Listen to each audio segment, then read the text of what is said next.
ಇವತ್ತೊಂದು interesting house ಅನ್ನ ತೋರಿಸ್ತೀನಿ ನೋಡಿ. ಇದು ಕಂಟೈನರ್ ಹೌಸ್. ಇದು ನಮ್ಮ ಲೇಔಟ್ ನಲ್ಲಿ ಒಬ್ಬರು ಹೊರಗಡೆ ಸಿಟಿನಲ್ಲಿ ಸೆಟಲ್ ಆದವರು 2 ಸೈಟ್ ಅನ್ನ ತಗೊಂಡಿದ್ರು. ಅವರಿಗೆ ಇಲ್ಲಿ ಉಳಿಯೋಕೆ ಮನೆ ಬೇಕು, ಬಟ್ ಟೆಂಪ್ರರಿ ಮನೆ. ಆ ಸೈಟ್ ಅನ್ನ ಆಮೇಲೆ ಅವರು ರೀಸೇಲ್ ಮಾಡೋರು. ಸೊ ಅವ್ರು ಯೋಚನೆ ಮಾಡಿದ್ರು, ಇವಾಗ ಚಿಕ್ಕ ಮನೆ ಕಟ್ಟೋಕು 25 to 30 lakhs ಕಾಸ್ಟ್ ಬಿದ್ಬಿಡತ್ತೆ ಮತ್ತು ಟೈಮ್ ಅನ್ನು ಹಿಡಿಯುತ್ತೆ. ಸೊ ಅವ್ರೇನ್ ಮಾಡಿದ್ರು, ಕಂಟೈನರ್ ಹೌಸ್ಗೆ ಆರ್ಡರ್ ಕೊಟ್ಕೊಂಡು ಈ ತರ ಮೆಜರ್ಮೆಂಟ್ ಇಂದು ಕಂಟೈನರ್ ಹೌಸ್ ಅನ್ನ ತಗೊಂಡು ಅವರು ಒಂದು ವೀಕಲ್ಲಿ ಡೆಲಿವರ್ ಮಾಡಿದ್ರು ಕಂಟೈನರ್ ಹೌಸ್ ಅನ್ನ.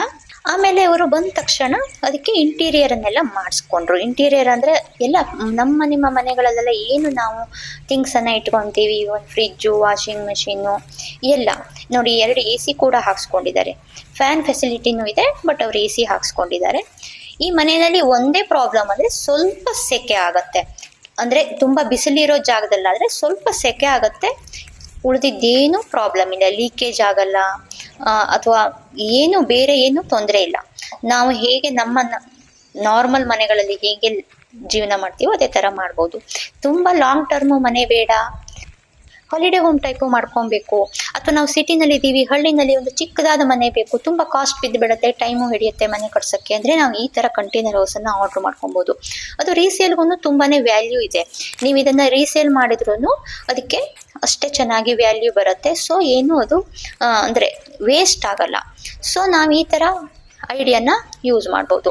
ತುಂಬಾ ಲಕ್ಷ ಕೊಟ್ಟು ಮನೆ ಕಟ್ಸ್ಕೊಂಡು ಆಮೇಲೆ ಅದರಲ್ಲಿ ಒಂದಿನನೂ ಉಳಿದೇ ಇರೋ ತರ ಆಗ್ಬಿಡುತ್ತೆ. ಕೆಲವೊಮ್ಮೆ ಔಟ್ ಆಫ್ ಸಿಟಿ ಇರ್ತೀವಿ ನಾವು. ಸೊ ನಾವು ಮನೆ ಬೇಕು ಅಂತ ಮಾಡ್ಕೊಂತೀವಿ, ಮನೇಲಿ ಉಳಿಯೋಕ್ಕಾಗಲ್ಲ. ಅದಕ್ಕೆ ಈ ತರ ನಾವು ಆಲ್ಟರ್ನೇಟಿವ್ ಮಾಡ್ಕೊಬಹುದು. ಕಾಸ್ಟು ಕಡಿಮೆ ಆಗತ್ತೆ, ಮೇಂಟೆನೆನ್ಸು ಈಸಿನೇ. ಓಕೆನಾ? ಈ ತರ ತುಂಬಾ ಹೆಲ್ಪ್ ಆಗುತ್ತೆ. ಇನ್ಸೈಡ್ ಹೌಸ್ ಅನ್ನ ನಾನು ತೋರಿಸ್ತೀನಿ ನಿಮ್ಗೆ.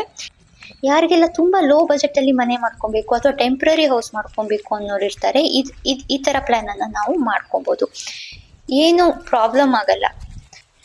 ಹೊರಗಡೆಯಿಂದ ನೋಡೋಕಷ್ಟೇ ಈ ತರ ಕಂಟೈನರ್ ಟೈಪು ಕಾಣಿಸುತ್ತೆ, ಆದ್ರೆ ಒಳಗಡೆಯಿಂದ ಏನು ಅನ್ಸಲ್ಲ. ನಾರ್ಮಲ್ ಮನೆಗಳಲ್ಲಿ ಹೆಂಗಿರ್ತೀವೋ ಹಂಗೆ ಇರ್ಬೋದು.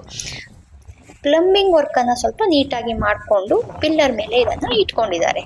ಇನ್ಸೈಡ್ ಹೌಸ್ ಅನ್ನ ತೋರಿಸ್ತೀನಿ ಬನ್ನಿ. ಇದು 1 BHK ಕಂಟೈನರು. 1 ಬೆಡ್ರೂಮು, ಕಿಚನ್ನು, ಹಾಲು ಮತ್ತೆ ವಾಶ್ರೂಮ್, ಇಷ್ಟೇ ಫೆಸಿಲಿಟಿ ಇದೆ ಇದರಲ್ಲಿ. ನೋಡಿ, ಇದು ಇನ್ಸೈಡ್ ಹೌಸ್ ಇಂದು ಲುಕ್ಕು ಈ ತರ ಬರುತ್ತೆ. ಇವರು ಎಲ್ಲ ಅರೇಂಜ್ ಮಾಡ್ಕೊಂಡ ಮೇಲಿಂದು ವಿಡಿಯೋ ನಾನು ಮಾಡಿಲ್ಲ. ಜಸ್ಟ್ ಕಂಟೈನರ್ ಬಂದ ತಕ್ಷಣ ಖಾಲಿ ಕಂಟೈನರ್ ಇಂದ ಮಾಡ್ಕೊಂಡಿದೀನಿ. ಈ ತರ ವಿಂಡೋ ಕೊಟ್ಟಿರ್ತಾರೆ. ನಾವು ಯಾವ ಶೇಪು, ಯಾವ ಮೆಜರ್ಮೆಂಟು, ಯಾವ ತರ ಬೇಕು, ಎಲ್ಲಿ ವಿಂಡೋ ಬೇಕು, ಎಲ್ಲಿ ಏನ್ ಬೇಕು ಅಂತ ಹೇಳ್ತೀವೋ ಅದೇ ತರ ಅವರು ಮಾಡಿ ಕೊಡ್ತಾರಂತೆ. ಫ್ಲೋರ್ಗು ನೀವೇನ್ ಹೇಳ್ತಿರೋ ಅದೇ ಮಟೀರಿಯಲ್ ಹಾಕೊಡ್ತಾರೆ. ವಿಂಡೋ, ಡೋರು ಎಲ್ಲ ನೀವು ಯಾವ ತರ ಮಟೀರಿಯಲ್ ಯೂಸ್ ಮಾಡ್ಬೇಕು ಅಂತ ಹೇಳಿರ್ತೀರೋ ಅದನ್ನೇ ಅವರು ಯೂಸ್ ಮಾಡಿ ಕೊಡ್ತಾರೆ. ತುಂಬಾ ಚೆನ್ನಾಗಿದೆ. ಇನ್ಸೈಡ್ ಇಂದ ಇದು ಕಂಟೈನರ್ ಅಲ್ಲಿ ನಾವಿದೀವಿ ಅಂತ ಅನ್ಸಲ್ಲ. ಔಟ್ಸೈಡ್ ಲುಕ್ ಮಾತ್ರ ಕಂಟೈನರ್ ಟೈಪ್ ಇರುತ್ತೆ. ಇನ್ಸೈಡ್ ಚೆನ್ನಾಗಿ ಲುಕ್ ಇದೆ. ಮನೆ ತರನೇ 1 BHK ಮನೆ ಹೆಂಗಿರುತ್ತೋ ಹಂಗೇನೆ ಇದೆ. ನಾವ್ ಇದರಲ್ಲಿ ಎಲ್ಲ ಫೆಸಿಲಿಟಿನ ಮಾಡ್ಕೊಬಹುದು. ಅವ್ರು ಇವಾಗ ಎಲ್ಲ ಫೆಸಿಲಿಟಿ ಮಾಡ್ಕೊಂಡಿದ್ದಾರೆ. ನಾನು ಇದು ಮೊದಲೇ ಮಾಡಿರೋ ವಿಡಿಯೋ ಆಗಿರೋದ್ರಿಂದ ಇಲ್ಲಿ ಕಾಣಿಸ್ತಿಲ್ಲ. ಇನ್ನೊಮ್ಮೆ ನಾನು ನಿಮ್ಗೆ ಅವ್ರು ಇನ್ಸೈಡ್ ಯಾವ ತರ ಫೆಸಿಲಿಟಿಗಳನ್ನ ಮಾಡ್ಕೊಂಡ್ರು, ಹೆಂಗ್ ಅರೇಂಜ್ಮೆಂಟ್ ಮಾಡ್ಕೊಂಡ್ರು ಈ ತರ ಹೌಸ್ ಅಲ್ಲಿ ಅಂತ ನಾನು ತೋರಿಸ್ತೀನಿ. ಇದು ಎಂಟ್ರನ್ಸ್ ಲುಕ್. ಈ ತರ ಇದೆ ಈ ಮನೆ. ಲಕ್ಷ ಕೊಟ್ಟು ಮನೆ ಮಾಡೋಕೆ ಆಗದೆ ಇರೋರು ಅಥವಾ ಟೆಂಪ್ರರಿ ಆಗಿ ಮನೆ ಬೇಕು ಅನ್ನೋರು ಈ ತರ ಪ್ಲಾನ್ಗೆ ಹೋಗ್ಬೋದು.